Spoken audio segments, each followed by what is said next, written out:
Hi, welcome to our online lecture for the Prepare and Imagine models.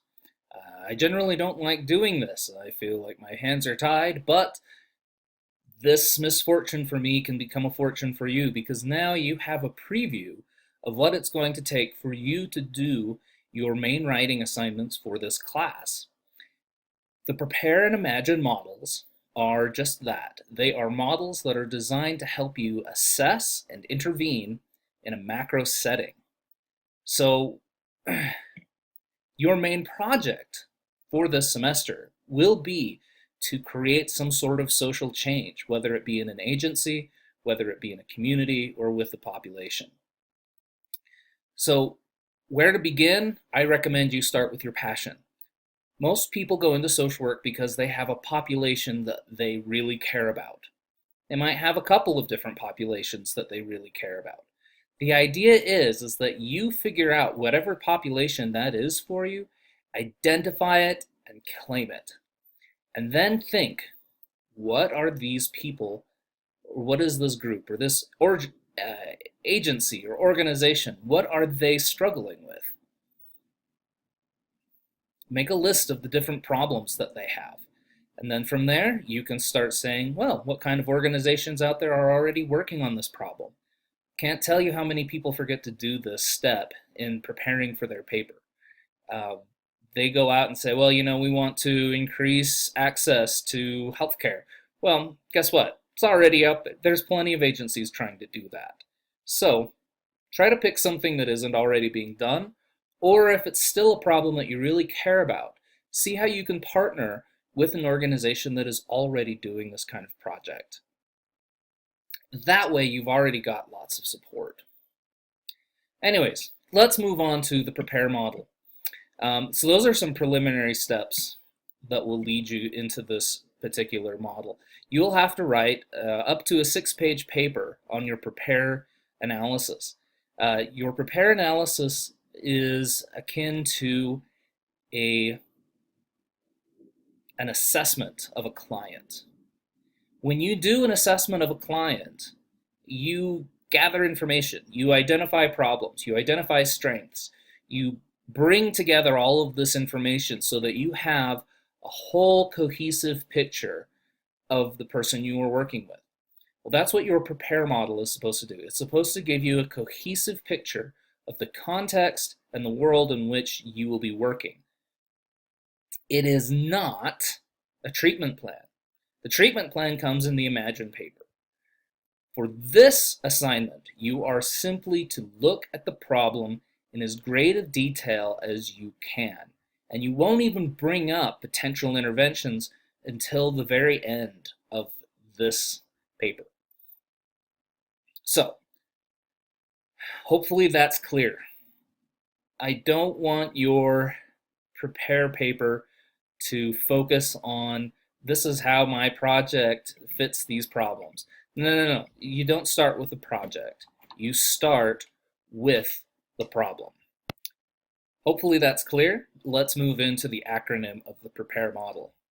So this, like many other things in social work you will see, is one of those forced acronyms where they took a bunch of ideas and tried to throw it into a series of letters to hopefully make it easier to understand.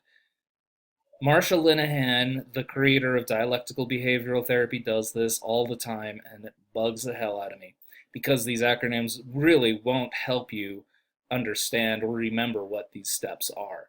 So I'm going to go through them, and hopefully they will still make sense because the most important thing here is not the acronym. The most important thing here are the steps that you go through in order to make your project work. So let's go over them really quick. The P in prepare obviously goes over what are the problems you want to address. The R looks at evaluating your reality. The E is establishing your goals. P is identifying people of interest. A is assessing cost and benefit. R is review your personal and professional risk. And then E is evaluate your potential for success. Let's go into what each of those mean. So the first P in prepare is to decide seriously to evaluate the potential for a macro level intervention. So this is where you have to really ask yourself, is a macro level intervention warranted? What is the problem? And are there other ways to address it? And it's important that in this you define your problems properly. I want to give you a micro example of how misdefining a problem will lead to inadequate treatment of an individual. The same parallel happens in macro practice. So let's say a client comes to you and they're telling you that they have a really difficult time with sleeping. Insomnia is common, so you talk to them and then you give them a list of sleep hygiene techniques that they can do to help increase their sleeping. So you talk to them about doing regular exercise, you talk to them about not watching TV or having any screen time a half hour before sleeping, you talk to them about um, calming their minds, having rituals, all of those different things that add to sleep hygiene that ideally will lead them to sleep better. What you failed to miss, though, is that they weren't having problems sleeping because of insomnia. They were having problems sleeping because of depression. And by not treating the depression, you've left them with a better sleeping but still depressed person. The main issue hasn't been solved. So it's the same in macro practice. You've got to be able to think beyond what is the symptom and find out what are the causes. Define those problems very, very well. Misdiagnosis, a misdefined problem, is going to lead to either a half-assed intervention or a woefully incomplete one. So make sure that you are very much in sync with what the real problems that your community or your organization or your population are dealing with is. In deciding whether or not you really want to go through with a macro level intervention, be sure that you've looked at other micro and meso level interventions that might work. Are you actually dealing with a policy that is not helpful? Is it a written policy or is it simply an informal one? Do people behave a certain way simply because that's the way they've always done it? Or is there an actual policy with an actual reason behind why people are behaving the way that they are? So really be sure that you've looked into all of those things. The next step, define and prioritize your problems. When you look at the different populations that you are going to work with, or your organizations, or your communities, whatever that is, you've got to be able to prioritize the problems because they all are going to have lots of them. You've got to be able to decide which one is most important, which is one that you can actually work on and maybe even have some success in this semester. You don't want to take on so much that you can't actually finish it, because that will just leave you very frustrated and probably with a less positive grade.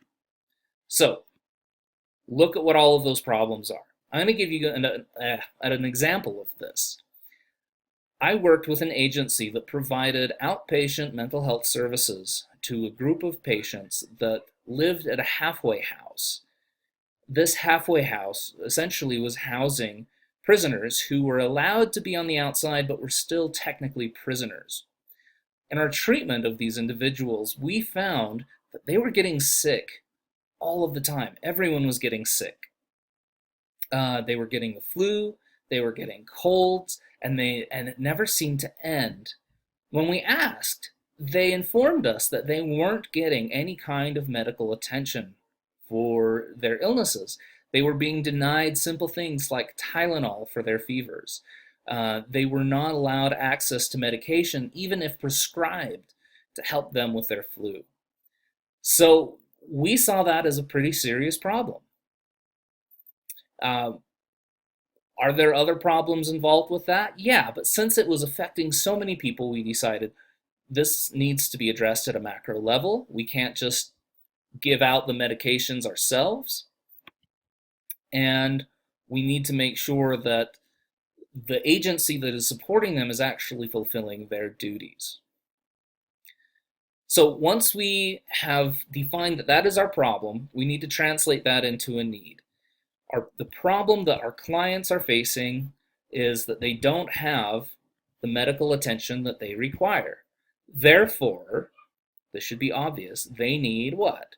They need additional medical attention, or they need medicines to help manage their sicknesses, or they need some sort of preventative services to help keep them from getting so sick, or they need to look at environmental structures that are keeping the building sick. Who keeps bringing in illnesses, and how is it that they keep mutating and passing around throughout the entire agency, the entire halfway house? So that's the next step. What are the actual needs that our clients face? Next, determine which need or needs you will address. In your case, you are going to have a limited amount of time to address these issues. So you need to pick wisely which one is actually going to be in your best interest, which is going to give you the biggest bang for your buck, essentially. Where are you going to be able to put in a reasonable amount of effort and get a reasonable outcome? So that's the first P. Moving on to R. So your R is to evaluate macro variables working for or against you in the macro change process. So what are the things that are helping you move towards change, and what are the things that are resisting it? In this instance, it would be helpful to understand and use the model of a force field analysis. I have attached a YouTube video to accompany this one about force field analysis, so you can actually listen to that and see what are the ins and outs. Essentially what it is that there's a status quo, and that there are forces for change and there are forces to remain at the status quo, and they create that equilibrium. And change won't happen either until the resistance from the status quo goes down, or the effort of the change efforts increases or improves.